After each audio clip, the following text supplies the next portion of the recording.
ਸਤਿ ਸ਼੍ਰੀ ਅਕਾਲ ਮੇਰੇ ਸਾਰੇ ਦੋਸਤੋ। ਹੁਣ ਆਪਾਂ ਸ਼ੁਰੂ ਕਰਨ ਜਾ ਰਹੇ ਹਾਂ ਜੀ ਫੰਡਾਮੈਂਟਲ ਰਾਈਟ ਦਾ ਅਗਲਾ ਅਧਿਕਾਰ। ਦੇਖੋ ਜੀ ਕਿਹੜਾ ਉਹ ਹੈਗਾ ਆਪਣਾ ਰਾਈਟ ਅਗੇਂਸਟ ਐਕਸਪਲੋਇਟੇਸ਼ਨ, ਸ਼ੋਸ਼ਣ ਵਿਰੁੱਧ ਅਧਿਕਾਰ। ਦੇਖੋ ਸਭ ਤੋਂ ਪਹਿਲਾਂ ਵੀਡੀਓ ਸ਼ੁਰੂ ਕਰਨ ਤੋਂ ਪਹਿਲਾਂ ਵੀਡੀਓ ਲਾਈਕ ਕਰ ਦਿਓ ਭਾਈ ਸਾਰੇ ਪਹਿਲਾਂ, ਠੀਕ ਹੈ। ਇਹ ਅੱਜ ਫੰਡਾਮੈਂਟਲ ਰਾਈਟ ਦਾ ਭਾਈ ਆਖਰੀ ਲੈਕਚਰ ਹੈ। ਅੱਜ ਫੰਡਾਮੈਂਟਲ ਰਾਈਟ ਆਪਣਾ ਨਿਬੜ ਜੂ। ਇਸ ਤੋਂ ਬਾਅਦ ਆਪਾਂ ਕਰਾਂਗੇ DPSP, direct principal of state policy, ਠੀਕ ਹੈ। ਇਸ ਤੋਂ ਬਾਅਦ ਇਹ ਕਰਾਂਗੇ ਆਪਾਂ, ਇਹ ਹੈਗਾ ਆਪਣਾ 36 ਤੋਂ ਲੈ ਕੇ 51 ਤੱਕ ਚੌਥੇ ਭਾਗ ਦੇ ਵਿੱਚ ਆਉਂਦੇ ਆ ਇਹ, ਠੀਕ ਹੈ। ਇਸ ਤੋਂ ਬਾਅਦ ਆਪਾਂ ਹੋਰ ਅੱਗੇ ਕਰਾਂਗੇ। ਦੇਖੋ ਰਾਈਟ ਅਗੇਂਸਟ, ਵੀਡੀਓ ਲਾਈਕ ਕਰ ਦਿਓ ਸਭ ਤੋਂ ਪਹਿਲਾਂ, ਠੀਕ ਹੈ। ਅਤੇ ਦੂਸਰੀ ਗੱਲ ਭਾਈ, ਇਹ ਫੰਡਾਮੈਂਟਲ ਰਾਈਟ ਦਾ ਆਖਰੀ ਲੈਕਚਰ ਹੈ। ਫੰਡਾਮੈਂਟਲ ਰਾਈਟ ਇਹਦਾ ਨਿਬੜ ਜੂਗਾ। ਇਸ ਤੋਂ ਬਾਅਦ ਆਪਾਂ ਅੱਗੇ ਹੋਰ ਟੌਪਿਕ ਕਰਾਂਗੇ, ਓਕੇ ਜੀ। ਹੋਰ ਟੌਪਿਕ ਕਰਾਂਗੇ। ਉਹ ਟੌਪਿਕ ਦੇ ਵਿੱਚ ਕੀ ਕੁਛ ਹੋਊਗਾ ਆਪਣਾ, ਉਹਦੇ ਵਿੱਚ ਆਪਾਂ ਸਾਰੀਆਂ ਚੀਜ਼ਾਂ ਡਿਟੇਲ ਦੇ ਵਿੱਚ ਡਿਸਕਸ ਕਰਾਂਗੇ, ਜਿਹੜਾ ਕਿ ਇਹਨੇ ਹੋਰ ਟੌਪਿਕ ਦਿੱਤਾ ਹੋਇਆ ਹੈਗਾ, ਠੀਕ ਹੈ। ਅਤੇ ਦੇਖੋ ਜੀ, ਰਾਈਟ ਅਗੇਂਸਟ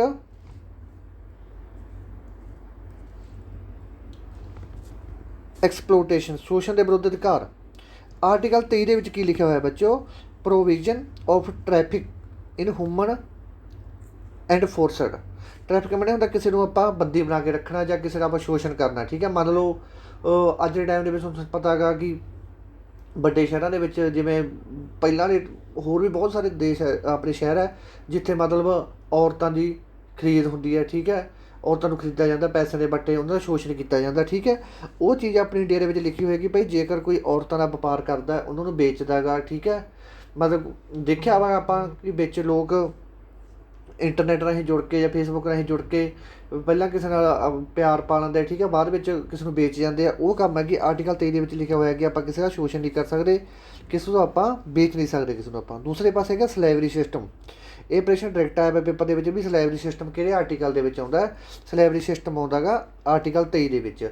ਸਲੇਵਰੀ ਸਿਸਟਮ ਦੇ ਵਿੱਚ ਕੀ ਹੁੰਦਾ, ਉਹੀ ਚੀਜ਼ ਹੁੰਦੀ ਹੈ ਕਿ ਕਿਸੇ ਚੀਜ਼ ਨੂੰ ਗਹਿਣੇ ਰੱਖਣਾ ਕਿਸੇ ਬੰਦੇ ਨੂੰ, ਠੀਕ ਹੈ। ਸਲੇਵਰੀ 'ਤੇ ਕਰਵਾਉਣੀ, ਗੁਲਾਮੀ ਕਰਵਾਉਣੀ ਕਿਸੇ ਬੰਦੇ ਨੂੰ। ਮੰਨ ਲਓ ਮੈਂ ਤੈਨੂੰ ਪੈਸੇ ਦੇ ਤੇ ਬਾਅਦ ਵਿੱਚ ਤੁਸੀਂ ਮੈਥੋਂ ਪੈਸੇ ਨਾ ਦਿਓ, ਮੈਂ ਤੁਹਾਨੂੰ ਬੰਦੀ ਬਣਾ ਕੇ ਰੱਖ ਲਾਂ ਉਹਨੇ ਟਾਈਮ ਵਾਸਤੇ ਕਿ ਭਾਈ ਇੰਨੇ ਜਿੰਨਾ ਤਾਂ ਤੂੰ ਮੇਰੇ ਪੈਸੇ ਨਹੀਂ ਦਿੰਦਾ ਉਹਨਾਂ ਚਿਰ ਤੈਨੂੰ ਮੈਂ ਗਹਿਣੇ ਰੱਖੂੰਗਾ, ਠੀਕ ਹੈ।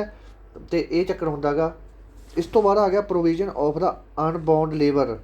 ਇਹ ਵੀ ਉਹੀ ਚੀਜ਼ ਆ ਗਈ ਬੱਚੋ, ਅਨਬੌਂਡ ਮਿਲਰ, ਕਿ ਕਿਸੇ ਨੂੰ ਆਪਾਂ ਬੰਦੀ ਇੱਕ ਪੱਕੀ ਤਰ੍ਹਾਂ ਨਹੀਂ ਕਹਿ ਸਕਦੇ ਕਿ ਤੂੰ ਸਾਡੀ ਗੁਲਾਮੀ ਕਰਨੀ ਹੈ। ਜੇ ਆਪਾਂ ਉਹ ਤੋਂ ਕੰਮ ਕਰਵਾਉਣਾ ਤਾਂ ਆਪਣਾ ਹੱਕ ਬਣਦਾ ਕਿ ਉਹ ਬੰਦੇ ਨੂੰ ਆਪਾਂ ਪੈਸੇ ਦੇਣੇ ਆ, ਠੀਕ ਹੈ। ਫਰੀ ਵਿੱਚ ਆਪਾਂ ਉਸ ਤੋਂ ਕੰਮ ਨਹੀਂ ਕਰਵਾ ਸਕਦੇ। ਸਭ ਤੋਂ ਜ਼ਿਆਦਾ ਮਹੱਤਵਪੂਰਨ ਹੈਗਾ ਬੱਚੋ ਆਰਟੀਕਲ 24। ਆਰਟੀਕਲ 24 ਦੇ ਵਿੱਚ ਕੀ ਲਿਖਿਆ ਹੋਇਆ, provision of employment of children in factory. Factory ਦੇ ਵਿੱਚ 14 ਸਾਲ ਤੋਂ ਘੱਟ ਉਮਰ ਦੇ ਬੱਚਿਆਂ ਤੋਂ ਕੰਮ ਨਹੀਂ ਕਰਵਾ ਸਕਦਾ। ਜੇ ਕੋਈ ਕੰਮ ਕਰਵਾਉਂਦਾ ਤਾਂ ਆਰਟੀਕਲ 24 ਦੇ ਤਹਿਤ ਉਸ ਬੰਦੇ ਦੇ ਫੈਕਟਰੀ ਮਾਲਕ 'ਤੇ ਪਰਚਾ ਦਰਜ ਕੀਤਾ ਜਾਊਗਾ, ਠੀਕ ਹੈ। 14 ਸਾਲ, ਇਹ ਤੁਸੀਂ ਟ੍ਰਿਕ ਨਾਲ ਯਾਦ ਕਰ ਲਓ। ਆਰਟੀਕਲ 24 ਦੇ ਮਗਰ ਵੀ 4 ਆਉਂਦਾ ਅਤੇ 14 ਦੇ ਮਗਰ ਵੀ 4 ਆਉਂਦਾ, ਠੀਕ ਹੈ। ਅਤੇ ਇਸ ਤਰ੍ਹਾਂ ਟ੍ਰਿਕ ਨਾਲ ਯਾਦ ਕਰ ਲਿਓ ਬੱਚੋ। ਇਹਦੇ ਵਿੱਚ ਦੋ ਹੀ ਸੀ, ਸ਼ੋਸ਼ਣ ਵਿਰੁੱਧ ਅਧਿਕਾਰ ਦੇ ਵਿੱਚ 23 ਅਤੇ 24। ਇਸ ਤੋਂ ਬਾਅਦ ਆ ਗਿਆ ਰਾਈਟ ਫਰੋਮ ਫਰੀਡਮ, ਆਜ਼ਾਦੀ। ਕਿ ਆਪਾਂ ਧਰਮ ਦੀ ਕੀ ਆਜ਼ਾਦੀ ਹੈ ਆਪਣੀ ਇੰਡੀਆ ਦੇ ਵਿੱਚ। ਧਰਮ ਦੇ ਵਿੱਚੋਂ ਸਾਨੂੰ ਬਹੁਤ ਆਜ਼ਾਦੀ ਹੈ, ਆਪਾਂ ਕੁਛ ਵੀ ਕਰ ਸਕਦੇ ਹਾਂ।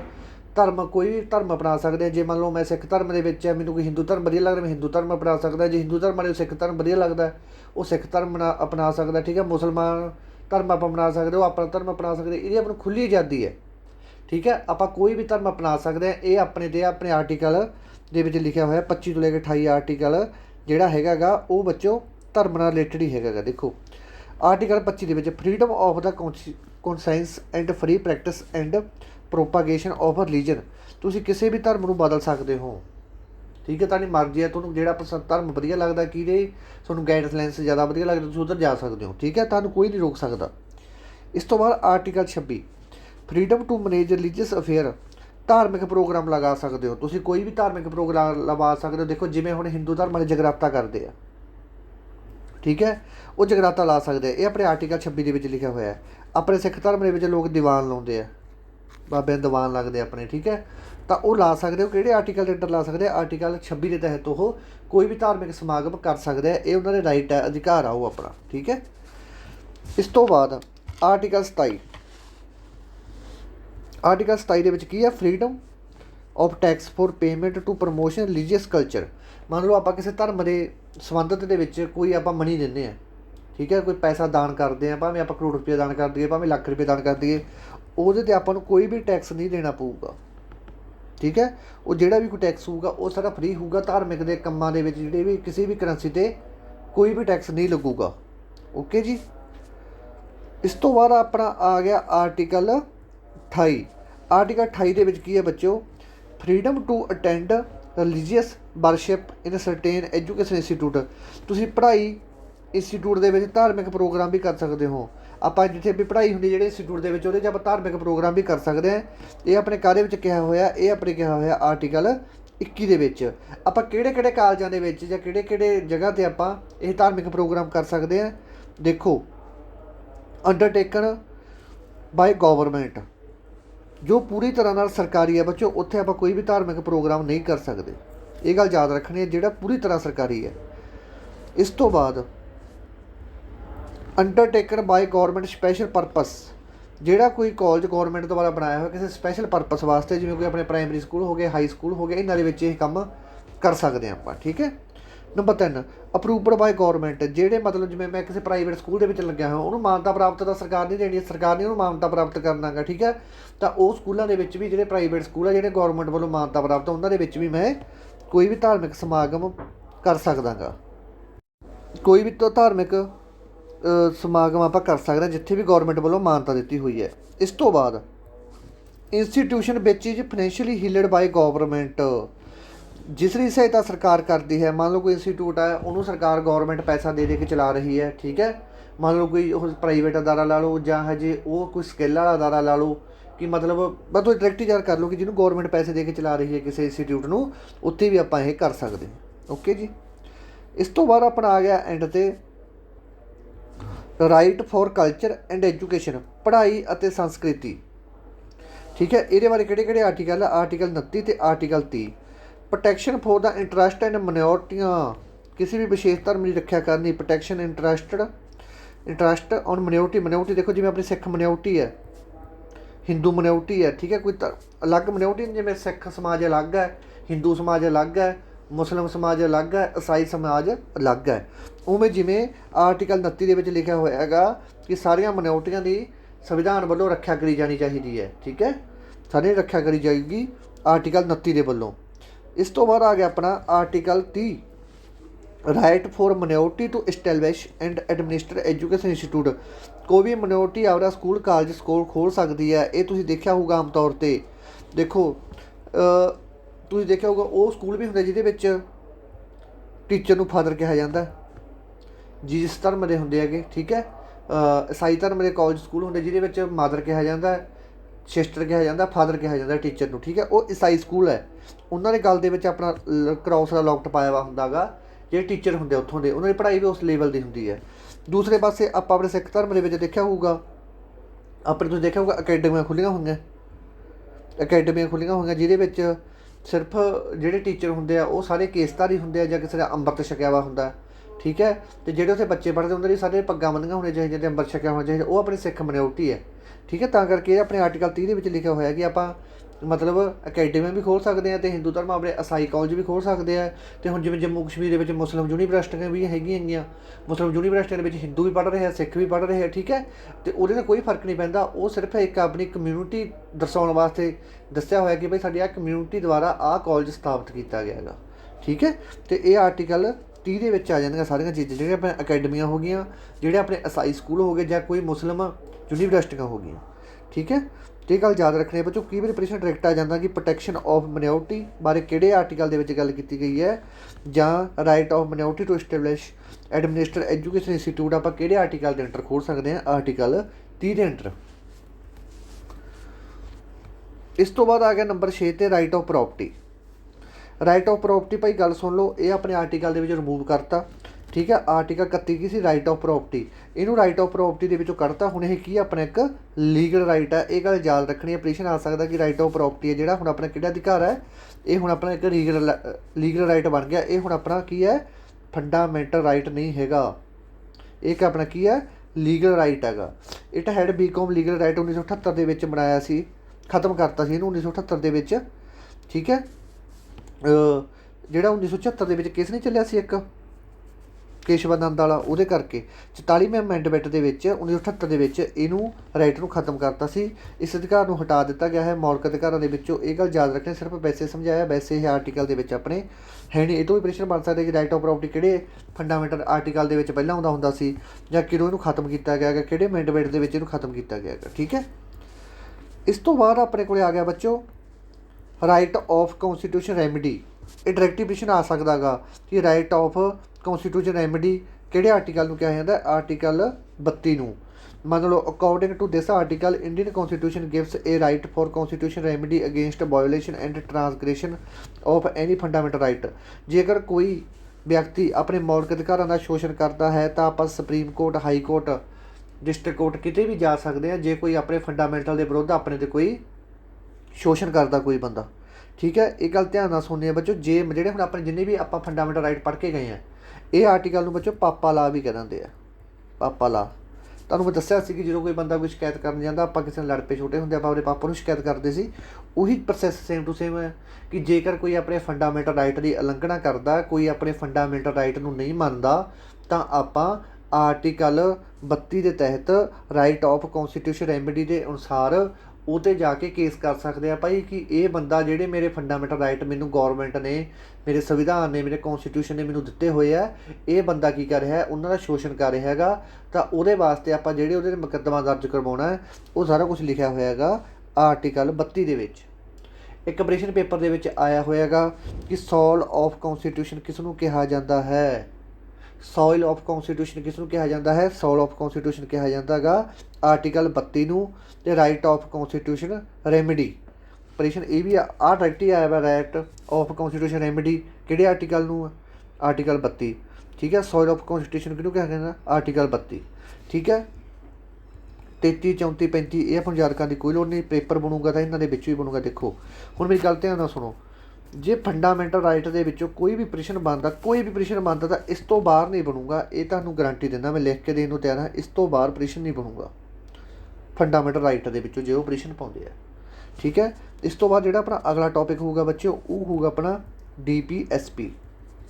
ਠੀਕ ਹੈ, ਲੈਕਚਰ ਦਾ ਬੱਚੋਂ ਮੈਂ ਰਾਤ ਵੀ ਲਾਉਣਾ ਸੀ। ਰਾਤ ਮੈਂ ਤੁਹਾਨੂੰ ਦੱਸਿਆ ਕਿ ਆਪਣੇ ਘਰ ਕੋਲੇ ਡੇਰਾ ਬਾਬਾ ਜੀ ਦਾ, ਠੀਕ ਹੈ, ਉੱਥੇ ਪਾਠ ਚੱਲੀ ਜਾਂਦੇ ਹੈਗੇ, ਤਾਂ ਕਰਕੇ ਫਿਰ ਤੁਹਾਨੂੰ ਆਵਾਜ਼ ਦੇ ਵਿੱਚ ਥੋੜ੍ਹੀ ਜਿਹੀ ਪ੍ਰੋਬਲਮ ਆਉਂਦੀ, ਤਾਂ ਕਰਕੇ ਵੀਡੀਓ ਮੈਂ ਰਾਤ ਹੀ ਬਣਾਈ ਬੈਠਾ। ਜਿਹੜੀ ਅੱਜ ਸੁਬਾਹ ਵੀਡੀਓ ਅਪਲੋਡ ਕੀਤੀ ਨਾ, ਉਹ ਰਾਤ ਦੀ ਬਣੀ ਹੋਈ ਵੀਡੀਓ ਹੈਗੀ। ਮੈਂ ਰਾਤ ਹੀ ਅਪਲੋਡ ਕਰਨੀ ਸੀ, ਪਰ ਰਾਤ ਤੁਹਾਨੂੰ ਪਤਾ ਕਿ ਫਿਰ ਬਾਬਾ ਜੀ ਪਾਠ ਕਰਨ ਲੱਗੇ, ਅਤੇ ਉਹਦੇ ਕਰਕੇ ਨਾ ਮਤਲਬ ਤੁਹਾਨੂੰ ਆਵਾਜ਼ ਦੇ ਵਿੱਚ ਪ੍ਰੋਬਲਮ ਆਉਂਦੀ, ਤਾਂ ਕਰਕੇ ਇੱਕ ਨੈਟਵਰਕ ਦੀ ਪ੍ਰੋਬਲਮ ਸੀ, ਅਤੇ ਤਾਂ ਕਰਕੇ ਉਹ ਵੀਡੀਓ ਅਪਲੋਡ ਮੈਂ ਹੁਣ ਕੀਤੀ ਹੈ। ਅਤੇ ਆਹ ਵੀਡੀਓ ਹੈਗੀ ਅੱਜ ਦੀ, ਹੁਣੀ ਬਣਾਈ ਹੈ। ਅਤੇ ਠੀਕ ਹੈ, ਕੱਲ੍ਹ ਨੂੰ ਆਪਾਂ ਕਰਾਂਗੇ DPSP, ਆਪਾਂ ਪੂਰੀ ਡਿਟੇਲ ਦੇ ਵਿੱਚ ਕਰਕੇ ਜਾਵਾਂਗੇ। ਇੱਕ ਬੱਚੇ ਦਾ ਪ੍ਰਸ਼ਨ ਆਇਆ ਸੀ, ਦੱਸਦਾ ਇੱਕ ਮਿੰਟ।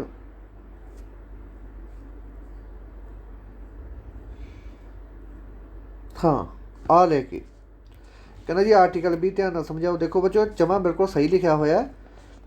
ਦੇਖੋ ਮੰਨਦਾ ਪੰਜਾਬ ਜੀ ਕੇ ਜਿਹੜੇ PDF ਉਹਦੇ ਵਿੱਚ ਇੱਕ ਦੋ ਗਲਤੀਆਂ ਹੈਗੀਆਂ ਸੀ। ਠੀਕ ਹੈ, ਜ਼ਰੂਰੀ ਨਹੀਂ ਕਿ ਹਰੇਕ ਵੀਡੀਓ ਦੇ ਵਿੱਚ ਹੀ ਗਲਤੀ ਹੋਊਗੀ।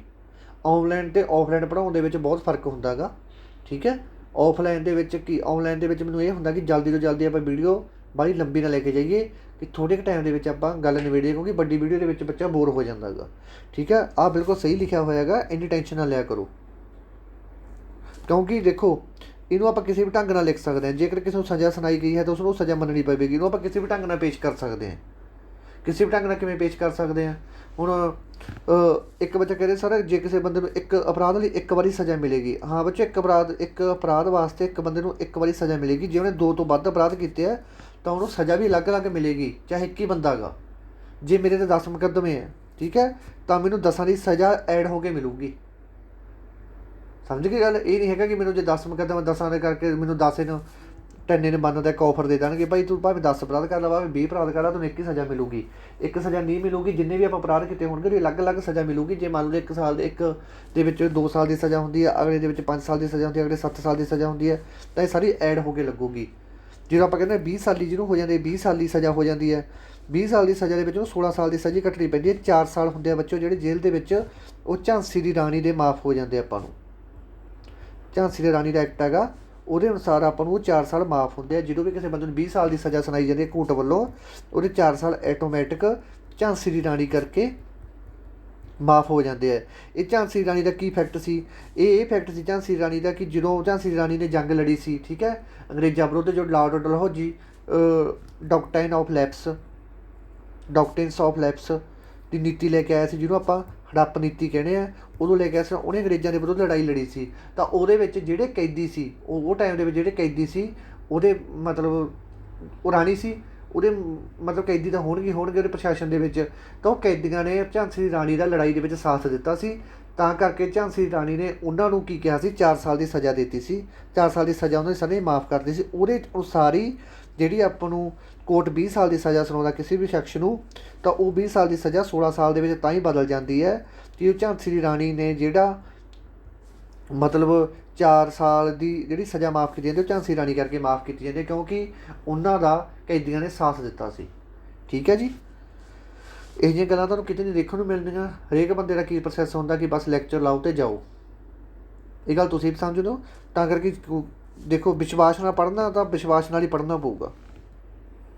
ਠੀਕ ਹੈ, ਵਿਸ਼ਵਾਸ ਨਾਲ ਪੜ੍ਹਨਾ ਪਊਗਾ। ਜੇ ਤੁਸੀਂ ਕਹੋਗੇ ਕਿ ਇੱਥੋਂ ਗਲਤੀ ਹੋ ਗਈ, ਇੱਥੋਂ ਗਲਤੀ, ਚਲੋ ਦੱਸ ਦਿਓ, ਤੁਹਾਡਾ ਹੱਕ ਵੀ ਦੱਸਣ ਦਾ, ਪਰ ਸਹੀ ਚੀਜ਼ ਨੂੰ ਗਲਤ ਨਹੀਂ ਕਿਹਾ ਜਾ ਸਕਦਾ ਨਾ। ਜੇਕਰ ਆਪ ਕੋਰਟ ਨੂੰ ਕਿਸੇ ਸਜ਼ਾ ਸੁਣਾਈਏ ਤਾਂ ਬੱਚੋ, ਉਹ ਗੱਲ ਉਸ ਨੂੰ ਮੰਨਣੀ ਹੀ ਪਵੇਗੀ ਕੋਰਟ ਦੀ। ਇਹਨੂੰ ਆਪਾਂ ਕਿਸੇ ਵੀ ਧਰਮ, ਕਿਸੇ ਵੀ ਚੀਜ਼ ਨਾਲ ਮਤਲਬ ਅਲੱਗ-ਅਲੱਗ ਫੈਕਟਰ ਨਾਲ ਇਹਨੂੰ ਉਹ ਕਰ ਸਕਦੇ ਆਪਾਂ। ਠੀਕ ਹੈ ਜੀ। ਅਤੇ ਦੂਸਰੀ ਗੱਲ, ਅਤੇ ਆਹ ਭਾਈ PDF ਤੁਹਾਨੂੰ ਮਿਲ ਜੂਗਾ 1-2 ਦਿਨਾਂ ਦੇ ਵਿੱਚ। ਠੀਕ ਹੈ, ਇਹਦੇ ਥੋੜ੍ਹਾ ਜਿਹਾ ਕੰਮ ਹੋਰ ਕਰਨ ਵਾਲਾ ਪਿਆ ਹੈਗਾ, ਅਤੇ ਤਾਂ ਕਰਕੇ ਤੁਹਾਨੂੰ ਮਿਲ ਜੂਗਾ PDF, ਤੁਸੀਂ ਟੈਨਸ਼ਨ ਨਾ ਲਓ ਇਹਦੀ। ਅਤੇ ਆਹ ਲਾ ਲਿਓ ਭਾਈ ਲੈਕਚਰ ਸਾਰੇ, ਇੱਕ ਵਾਰੀ ਫਿਰ ਦਿਖਾ ਦੇਣਾ ਤੁਹਾਨੂੰ ਮੈਂ।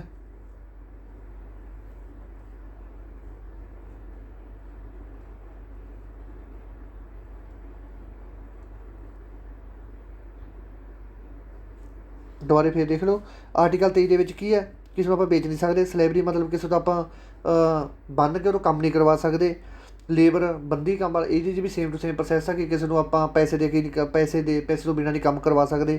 ਆਰਟੀਕਲ 24 ਦੇ ਵਿੱਚ 14 ਸਾਲ ਤੋਂ ਘੱਟ ਬੱਚੇ ਤੋਂ ਆਪਾਂ ਫੈਕਟਰੀ ਦੇ ਵਿੱਚ ਕੰਮ ਨਹੀਂ ਕਰਵਾ ਸਕਦੇ।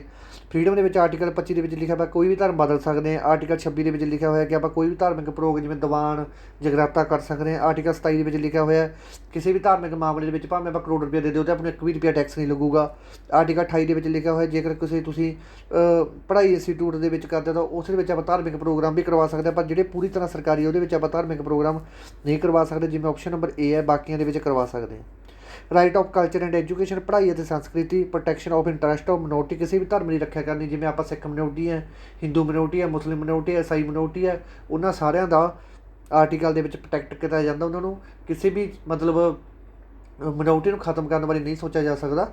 ਠੀਕ ਹੈ ਜੀ। ਆਪਾਂ ਕਹੀਏ ਮਿਨੋਰਟੀ ਨੂੰ ਖਤਮ ਕਰ ਦਿਓ ਤਾਂ ਇਹ ਨਹੀਂ ਹੋ ਸਕਦਾ। ਆਰਟੀਕਲ 30 ਦੇ ਵਿੱਚ ਲਿਖਿਆ ਹੋਇਆ right to minority of establish and administer education institute, ਕੋਈ ਵੀ ਮਿਨੋਰਟੀ ਆਪਣਾ ਸਕੂਲ ਕਾਲਜ ਖੋਲ੍ਹ ਸਕਦੀ ਹੈ। ਜਿਵੇਂ ਕਿ ਈਸਾਈ ਧਰਮ ਦੇ ਸਕੂਲ ਖੁੱਲ੍ਹੇ ਹੋਏ ਆ, ਮੁਸਲਿਮ ਯੂਨੀਵਰਸਿਟੀਆਂ ਖੁੱਲ੍ਹੀਆਂ ਹੋਈਆਂ ਅਤੇ ਆਪਣੀਆਂ ਸਿੱਖ ਅਕੈਡਮੀਆਂ ਖੁੱਲ੍ਹੀਆਂ ਹੋਈਆਂ। ਠੀਕ ਹੈ ਜੀ। ਉਹ ਆਰਟੀਕਲ 30 ਦੇ ਅੰਡਰ ਆ ਜਾਂਦੀਆਂ ਸਾਰੀਆਂ। ਇਸ ਤੋਂ ਬਾਅਦ ਰਾਈਟ ਆਫ ਪ੍ਰੋਪਰਟੀ ਤੁਹਾਨੂੰ ਦੱਸਿਆ ਕਿ ਆਪਣੇ ਆਰਟੀਕਲ ਦੇ ਵਿੱਚ ਕਰਦਾ, ਕਿਉਂਕਿ ਪਹਿਲਾਂ ਆਪਣੇ ਫੰਡਾਮੈਂਟਲ ਰਾਈਟ 7 ਸੀ, ਹੁਣ ਆਪਣੇ ਫੰਡਾਮੈਂਟਲ ਰਾਈਟ 6 ਹੈ। ਇਹ 6ਵਾਂ ਸੀ, ਇਹ ਕੱਢਤਾ। ਇਹ ਆਰਟੀਕਲ 31 ਸੀ, ਇਹਦੇ ਵਿੱਚ ਆਰਟੀਕਲ 31 ਦੇ ਵਿੱਚ ਆਉਂਦਾ ਸੀ right to property. Right of property ਨੂੰ ਹੁਣ ਇੱਕ ਲੀਗਲ ਰਾਈਟ ਦੇ ਚੁੱਕੇ ਹਾਂ ਆਪਾਂ। 1978 ਦੇ ਵਿੱਚ ਇਹਨੂੰ ਖਤਮ ਕੀਤਾ ਹੈ। ਕੇਸ਼ਵ ਨੰਦ ਵਾਲਾ ਜਿਹੜਾ ਕੇਸ ਹੋਇਆ ਸੀ ਉਹਦੇ ਕਰਕੇ ਇਹਨੂੰ ਖਤਮ ਕੀਤਾ ਗਿਆ ਹੈਗਾ। 44ਵੇਂ ਅਮੈਂਡਮੈਂਟ ਦੇ ਵਿੱਚ ਇਹਨੂੰ ਖਤਮ ਕੀਤਾ ਗਿਆ ਹੈਗਾ। Right to constitution remedy, right of constitution remedy ਕਿਹੜੇ ਆਰਟੀਕਲ ਨੂੰ ਕਹਿੰਦੇ? ਇਹ ਪਟੀਸ਼ਨ ਆ ਸਕਦਾ ਆਰਟੀਕਲ 32 ਨੂੰ ਕਿਹਾ ਜਾਂਦਾ। ਸੋਇਲ ਆਫ ਕੌਂਸਟੀਟਿਊਸ਼ਨ ਕਿਸ ਨੂੰ ਕਿਹਾ ਜਾਂਦਾ? ਆਰਟੀਕਲ 32 ਨੂੰ ਕਿਹਾ ਜਾਂਦਾ। ਪਾਪਾ ਲਾ ਵੀ ਇਸ ਨੂੰ ਕਿਹਾ ਜਾਂਦਾ। ਆਰਟੀਕਲ 32 ਦਾ ਮਤਲਬ ਕੀ ਹੈ ਕਿ ਜੇਕਰ ਕੋਈ ਆਪਣੇ ਫੰਡਾਮੈਂਟਲ ਰਾਈਟ ਦਾ ਸ਼ੋਸ਼ਣ ਕਰਦਾ, ਆਪਣੇ ਫੰਡਾਮੈਂਟਲ ਰਾਈਟ ਦੀ ਉਲੰਘਣਾ ਕਰਦਾ, ਤਾਂ ਆਪਾਂ ਆਰਟੀਕਲ 32 ਦੇ ਤਹਿਤ ਉਸ ਬੰਦੇ 'ਤੇ ਕੇਸ ਕਰ ਸਕਦੇ ਹਾਂ। ਸਾਰੇ ਫੰਡਾਮੈਂਟਲ ਰਾਈਟ ਨੂੰ ਪ੍ਰੋਟੈਕਟ ਕਰਨ ਦਾ ਕੰਮ ਕਾਹਦੇ ਕੋਲੇ ਹੈ? ਆਰਟੀਕਲ 32 ਕੋਲੇ ਹੈ। ਸਭ ਤੋਂ ਵੱਡਾ ਲਾ ਇਹ ਹੈ, ਸਾਰਿਆਂ ਦਾ ਰੱਖਿਆ ਇਹ ਹੈ। ਮਤਲਬ ਕੋਈ ਕਮਰਾ ਬਣਿਆ ਹੋਇਆ, ਕਮਰੇ ਵਿੱਚ ਸਾਰੇ ਆਪਣਾ ਸੋਨਾ ਪਿਆ, ਚਾਂਦੀ ਪਈ ਆ, ਸਾਰਾ ਕੁਛ ਪਿਆ, ਅਤੇ ਬਾਹਰ ਦੇ ਵਿੱਚ ਇੱਕ ਚੌਂਕੀਦਾਰ ਬੈਠਾ, ਠੀਕ ਹੈ, ਰੱਖਿਆ ਕਰਨ ਵਾਸਤੇ। ਤਾਂ ਜਿਹੜਾ ਇਹ ਆਰਟੀਕਲ ਆ ਭਾਈ, ਇਹ ਇੱਕ ਚੌਂਕੀਦਾਰ ਦਾ ਕੰਮ ਕਰਦਾ ਬੱਚਿਓ, ਜਿਹੜਾ ਸਾਰਿਆਂ ਚੀਜ਼ਾਂ ਦੀ ਜਿਹੜੀਆਂ ਆਪਣੇ ਅੰਦਰ ਪਏ ਆਰਟੀਕਲ ਉਹਨਾਂ ਦੀ ਰੱਖਿਆ ਕਰਦਾ, ਫੰਡਾਮੈਂਟਲ ਰਾਈਟਸ ਦੀ ਰੱਖਿਆ ਕਰਦਾ। ਠੀਕ ਹੈ ਜੀ। ਅਤੇ ਧਿਆਨ ਨਾਲ ਸਾਰਾ ਲੈਕਚਰ ਲਾਉਣਾ ਗਾ, ਅਤੇ ਵੀਡੀਓ ਲਾਈਕ ਕਰ ਦਿਓ। ਅਤੇ ਇਹ ਭਾਈ ਫੰਡਾਮੈਂਟਲ ਰਾਈਟ ਦਾ ਆਖਰੀ ਲੈਕਚਰ ਸੀ। ਕੱਲ੍ਹ ਨੂੰ ਆਪਾਂ ਲਾਵਾਂਗੇ DPSP। DPSP ਦੀ ਫੁੱਲ ਫਾਰਮ ਦੇਖ ਲਓ, directive principal of state policy. ਠੀਕ ਹੈ, ਪੂਰੀ ਡਿਟੇਲ ਦੇ ਵਿੱਚ ਕਰਵਾਊਂਗਾ ਜਿਵੇਂ ਆਪਾਂ ਆਹ ਆਰਟੀਕਲ ਕੀਤੇ ਆ। ਅਤੇ ਹੁਣ ਇਹਨੂੰ ਚੰਗੀ ਤਰ੍ਹਾਂ ਯਾਦ ਕਰ ਲਓ। ਠੀਕ ਹੈ ਜੀ। ਜਿਉਂਦੇ ਵੱਧਦੇ ਰਹੋ ਮੇਰੇ ਦੋਸਤੋ, ਧੰਨਵਾਦ।